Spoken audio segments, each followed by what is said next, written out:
नमस्कार, मैं बिंदु और आप सभी देख रहे हैं चैनल बांग्ला का हिंदी समाचार। अब देख लेते हैं खबरें विस्तार से। मुख्यमंत्री ममता बनर्जी को उपहार देने का प्रबल इच्छा उत्पन्न हुआ है कुछ दिनों से, परंतु हाथ में नहीं है पैसे। इसलिए क्या उपहार दिया जाए उन्हें, यह सोचकर परेशान हो रहे थे गौतम। अंत में उपाय निकाला जलपाईगुड़ी शहर के सेनपारा के निवासी विशेष चाहिदा संपन्न गौतम। घर के पुराने ईंट से बना बैठे हैं मुख्यमंत्री ममता बनर्जी का चेयर पर बैठा हुआ मॉडल। गौतम कहते हैं कि उन्हें पता चला है कि जलपाईगुड़ी जिला में मुख्यमंत्री ममता बनर्जी आने वाली है निर्वाचनी प्रचार के लिए, और उस वक्त अगर उनके हाथों में उनका ही चेयर पर बैठा हुआ मॉडल अगर दिया जाए तो गौतम बहुत ही आभारी होंगे। दूसरी तरफ जानकारी मिलती है कि विशेष चाहिदा संपन्न गौतम अपने खुशी से विभिन्न प्रकार की हाथ की वस्तुएं बनाना आरंभ किए हैं। उसके बाद धीरे धीरे अपनी प्रतिभा को काम में लगाकर हाथ द्वारा बनी वस्तुओं का ताक लगा देते हैं। विशेष चाहिदा संपन्न गौतम द्वारा बनाया गया यह मॉडल अगर किसी प्रकार मुख्यमंत्री ममता बनर्जी के पास पहुंच जाए तो उनकी प्रतिभा एवं कार्य करने की इच्छा शक्ति और भी बढ़ जाएगा, यह कहना है जलपाईगुड़ी वासियों का। मनोबल अगर मजबूत हो तो कोई भी बाधा नहीं बन सकता। इसी का उदाहरण प्रस्तुत किया है जलपाईगुड़ी का गौतम ने। मुख्यमंत्री जखनই জলপাইগুড়িতে আসেন তো প্রতি বছরে আমি নিজে হাতে তৈরি মূর্তি বানিয়ে মুখ্যমন্ত্রীকে উপহার দেওয়ার চেষ্টা করি। এবার ভোটের প্রচারে শুনলাম জলপাইগুড়িতে মুখ্যমন্ত্রী আসবেন, তো এই দিয়ে মুখ্যমন্ত্রী একটা হুইল চেয়ারের মধ্যে বসে আছে একটা মূর্তি, আর একটা পশ্চিমবঙ্গের মূর্তি বানিয়ে সব জায়গা থেকে পশ্চিমবঙ্গের সব জায়গা থেকে মুখ্যমন্ত্রী দিচ্ছে, সেটা একটা মানে মূর্তির মাধ্যমে ফুটে তোলার চেষ্টা করেছি। মুখ্যমন্ত্রীকে দেওয়ার খুব ইচ্ছা আছে, কারোর যে সাহায্য পেয়ে যদি মুখ্যমন্ত্রীটা দিতে পারি তাহলে আমার কাজ সার্থক হবে। আমি মানে নানা রকম জিনিস দিয়ে মূর্তি বানানোর চেষ্টা করি, তো আমার তো সেরকম আর্থিক জিনিস পয়সা ছিল না, সেই জন্য কী করি কিছু দিয়ে একটা তো মূর্তি বানাতে লাগবে। সেই জন্য ইটটাকেই আমি দেখলাম আমার বাইরে আশেপাশে ইট পড়ে আছে অনেক ইট, তো ইট দিয়ে আমি মুখ্যমন্ত্রী একটা মডেল তৈরি করলাম, হুইল চেয়ারে বসে আছে। চেষ্টা তো করছি, প্রাণপণ দিয়ে কাজ করছি যেন মুখ্যমন্ত্রীকে এটা দিতে পারি। এখন কেউ যদি কোনো সাহায্য করেন মুখ্যমন্ত্রী হাতে এটা মূর্তিটা তুলে দিতে আমাকে, তাহলে আমি তার কাছে খুব ঋণী থাকবো। আমি মানে মুখ্যমন্ত্রীর কাজ আমার খুব ভালো লাগে। মুখ্যমন্ত্রী যেরকম সমাজসেবামূলক কাজ করেন, দেশের জন্য জীবনপণ করে লড়াই করেন, সাধারণ মানুষের চিন্তা করেন, সেটা কোনো এর আগে কোনো মুখ্যমন্ত্রী কারো কাছে এরকম দেখিনি। মুখ্যমন্ত্রী মানে জীবন নীতি নিয়ে আমি আদর্শে চলি। फिर मैटेली ब्लॉक के कुर्ती नदी में विष क्रिया से मछली मारने का घटना घटा। स्थानीय निवासियों द्वारा हाथों हाथ इलाका का एक मत्स्यजीवी को पकड़ा गया। इस घटना से संबंधित नदी में विष क्रिया के फलस्वरूप प्रचुर परिमाण में मछली का मृत्यु होती है। आज सुबह से ही उस मृत मछलियों को नदी से निकालने के लिए नदी में लोगों का भीड़ लगा हुआ है। स्थानीय सूत्रों से जानकारी मिलती है कि बुधवार गंभीर रात में इलाका का एक मत्स्यजीवी नदी में विष क्रिया करके मछली का शिकार कर रहा था। बात फैलते ही रात में ही स्थानीय जनगण ने उस मत्स्यजीवी को पकड़ लिया। खबर मिलने के बाद रात में ही उस इलाका में उपस्थित हुई मैटली थाना का पुलिस, परंतु पुलिस आने के पहले ही वह व्यक्ति फरार हो गया था। आज सुबह से ही बहुत व्यक्तियों का नदी में मरा हुआ मछलियों को संग्रह करने के लिए भीड़ लगा हुआ है। इससे पहले भी उस नदी में विष क्रिया के कारण बहुत मछलियों का मृत्यु हुआ है। इस विषय पर स्थानीय निवासियों का कहना है कि इस प्रकार नदी में विष दिए जाने से सिर्फ मछलियां ही नहीं, बहुत पशुओं को भी नुकसान पहुंचेगा। नदी में इलाका के पशु स्नान करने आते हैं, बच्चे भी नदी में स्नान करते हैं। उस व्यक्ति के लिए कठोर सजा की मांग किए हैं स्थानीय निवासी। उस व्यक्ति के विरुद्ध में मैटली थाना सहित विभिन्न कार्यालय में शिकायत दर्ज किया जाएगा, कहकर जानकारी दिए स्थानीय निवासी। मैटली थाना सूत्रों से जानकारी मिलती है कि लिखित शिकायत दर्ज के आधार पर जरूरी कदम उठाया जाएगा। আমি তো এখানকার কাছের লোক, আমার বাড়ি ওই সামনেই আছে। আমি রাত 1-1:30 নাগাদ উঠি, তো উঠে দেখি নদী পাড়ে আলো দেখে আমি ওই যার এই যে পুকুরটা যে খনন করছে আর কি, তাকে আমি ফোন করলাম। ফোন করে দেখি যে তোমার ওই খালটাতে দেখেন মাছ টাছ কেউ ধরতেছে নাকি, এই নদীর খালে এসে দেখলো।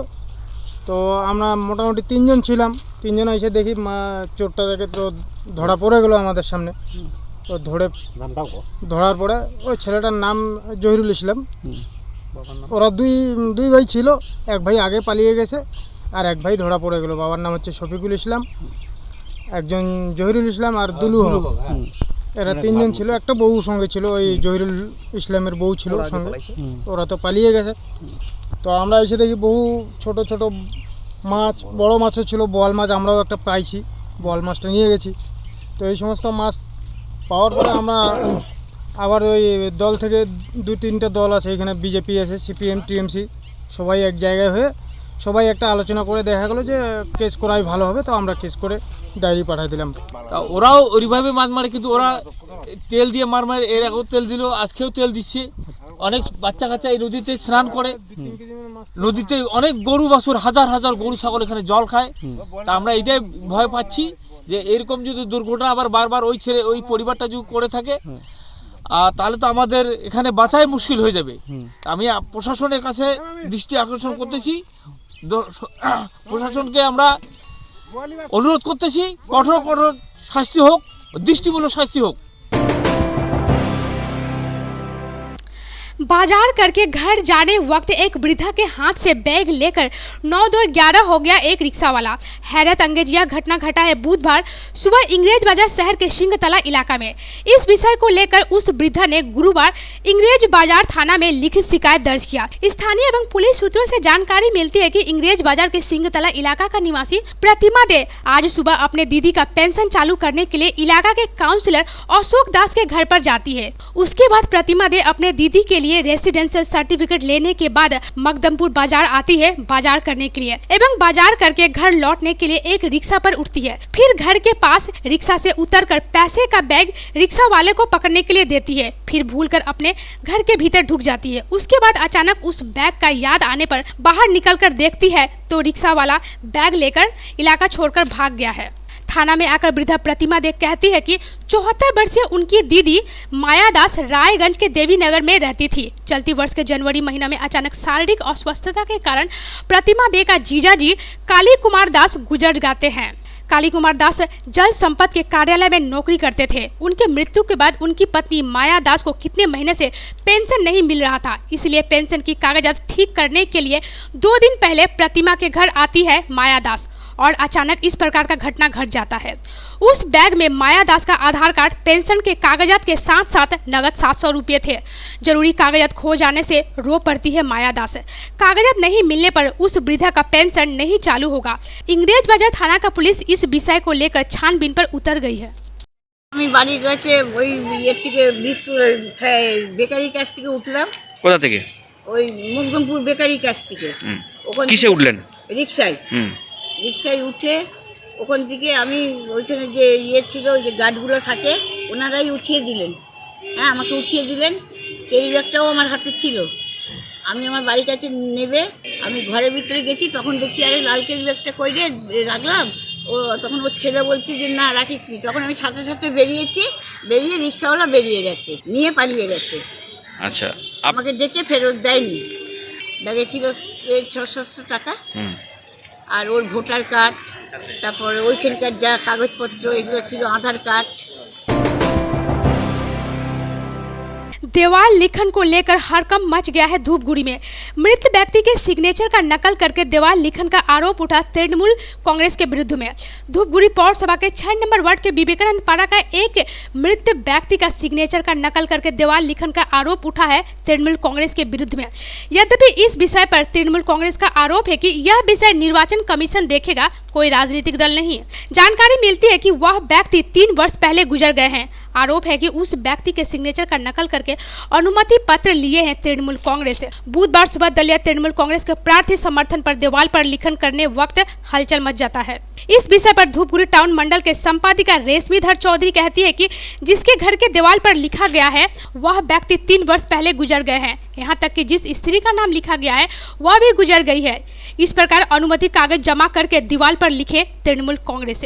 निर्वाचन कमीशन के पास इसे लेकर शिकायत दर्ज जनाया जाएगा। आईन अनुसार व्यवस्था किए जाने की बात कही जाएगी निर्वाचन कमीशन को। इस विषय पर तृणमूल कांग्रेस के निर्वाचन कमेटी के चेयरमैन राजेश कुमार सिंह कहते हैं कि देवाल लिखन के विरुद्ध में आरोप होने से निर्वाचन कमीशन इसकी जांच करेगा। दूसरी तरफ इस विषय पर घर के किराएदार संवादी के कैमरे के सामने कुछ भी मंतव्य नहीं किए। আমাদের যেখানে পূর্ণ পারমিশন নিয়ে সমস্ত রকম নিয়ম মেনে নিয়ে আমাদের দেয়াল লিখন হয়েছে, বিজেপির দেয়াল লিখনটা হয়েছে। তো আজকে হঠাৎ করে টিএমসি এখানে দেয়াল লিখন করতে আসছিল। তো যিনারা বর্তমানে বাড়িতে আছেন বা বাড়ির যিনি বর্তমান ভাড়াটিয়া বা যাদের উপরে সমস্ত দায়ভার বাড়ির, তারা জানেও না দেয়াল লিখন করতে গিয়ে তারা হঠাৎ করে দেখে যে এবং তাদের কাছে যখন কাগজ চায় তারা একটা ভুয়ো কাগজ বের করে দেয় বাড়ির মালিকের নামে এবং তার স্ত্রীর নামে যে মালিক কিন্তু সেই বর্তমান মালিক দেবাশিস চৌধুরী, যিনি আজ বিগত 3 বছর হলো মৃত। সেই মৃত ব্যক্তির ভুয়ো সাইন করে আজকে তৃণমূল এখানে তাদের দেয়াল লিখনটা করছিল। অভিযোগ এটাই, এবং চেপে ধরাতে তারা বলছে যে অন্যায় হয়ে গেছে, ভুল হয়ে গেছে, এরকম নানান রকম কথাবার্তা বলে তারা ব্যাপারটা ধামাচাপা দেওয়ার চেষ্টা করছে। দেখুন, ঘটনাটা শুনেছি, তবে আমি যতটুকু খবর পেয়েছি যে প্রপার কাগজপত্র ঠিক করা হয়েছে। আর আমি যতটুকু নির্বাচন করতে গিয়ে যতটুকু জানি যে কোনো রাজনৈতিক দলের কোনো কমপ্লেন যদি থাকে, স্বাভাবিক কথা তারা রিটার্নিং অফিসার বা সংশ্লিষ্ট দপ্তরে গিয়ে কমপ্লেনটা করবে। কোনো রাজনৈতিক দলের পারমিশন আছে কি না, সেটা কোনো রাজনৈতিক দল লিখতে জানে, শুধু অবজেকশন দেয় তাহলে তার বাড়ির লোক দেবে। তো সেটা রাজনৈতিক দল থেকে যদি কোনো অবজেকশন দেয়, সে অফিসে যাতে ইনকোয়ারি হবে। যদি কোনো ভুল ত্রুটি থাকে অবশ্যই সেটা সংশোধন হবে। রাজনৈতিক দলের যারা সংশ্লিষ্ট অফিসার আছে তার ব্যবস্থা গ্রহণ করবে। কিন্তু এইভাবে রাজনৈতিক দলের নেতারা গিয়ে কার বাড়িতে কী আছে পারমিশন, এটা দেখার মানে দায়িত্ব নেই। আমি যতটুকু রাজনীতির ইয়েতে বুঝি, আমারও যদি কারোর বিরুদ্ধে কমপ্লেন থাকে তো অবশ্যই আমি সেই কমপ্লেনটা রিটার্নিং অফিসারকে জানাবো। कल से आरंभ होने की बात थी बारनी मेला, परंतु इस बार यह मेला कोरोना के कारण नहीं कर पा रहा है मेला कमेटी।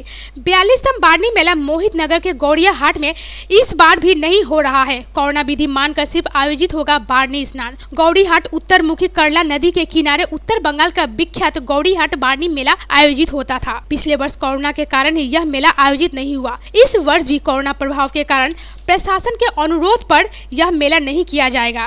गौड़ी हाट कमेटी के संपादक संजीत कर्मकर कहते हैं कि इस बार सिर्फ कोरोना विधि मानकर नदी में स्नान होगा, किसी प्रकार का मेले का आयोजन नहीं किया जाएगा। বারানিচার প্রতিবারের ন্যায় এবার স্নানটাই হবে। আমরা প্রশাসনের কাছে গিয়েছিলাম, জেলা পরিষদেও গিয়েছিলাম, তাছাড়া আমরা জলপাইগুড়ি, কোতোয়ালি, পিএইচএ আইসি সাহেবের সঙ্গে দেখা করেছি। তা আইসি সাহেব বলছে এবার কোনো মতেই পারমিশন দেওয়া যাবে না, যেহেতু করোনাটাও শুরু হয়েছে আর আমাদের ওয়েস্ট বেঙ্গলে ভোট আছে 17 তারিখে। বলছে এইবার আমরা পারমিশন দিতে পারবো না, একদম হাইকোর্টের অর্ডার আছে। যেটা বলছে গঙ্গা মন্দিরে যে পূজাটা হয়, কালী পূজাটা হয় আর গঙ্গা মায়ের পূজাটা হয়, এই পূজাটাই আপনারা করবেন, কোনো ভিড় করবেন না, মাস্ক পরবেন, স্যানিটাইজারটা রাখবেন। আর যেটা বছরে 1 বছর পর নদীতে যেটা প্রকারের মাধ্যমে যেটা স্নানটা হয়, বলছে সেই স্নানটা হোক, যাতে ভিড়টা না হয়, এটাও আপনারা লক্ষ্য দেখবেন। আমরা 2টা ক্লাব থেকে গিয়েছিলাম, মহিতনগর নেতাজি ক্লাব ও পাঠাগার এবং মহিতনগর ক্লাব ও পাঠাগার গিয়েছিল, এবং হাট কমিটির যে মেলা কমিটির যে মালিক তিনিও গিয়েছিলেন। আমরা গিয়ে তাদের সঙ্গে প্রতিশ্রুতি দিয়েছি যে না, আমরা এবার মেলায় কোনো দোকানপাট বসাবো না, সরকারি বিধি মেনে যাতে স্নানটা হয় আর শুধু গঙ্গা মায়ের পূজাটা হয়, সেটাই হবে এবার। चैनल बांग्ला का हिंदी समाचार अभी तक इतना ही। नमस्कार।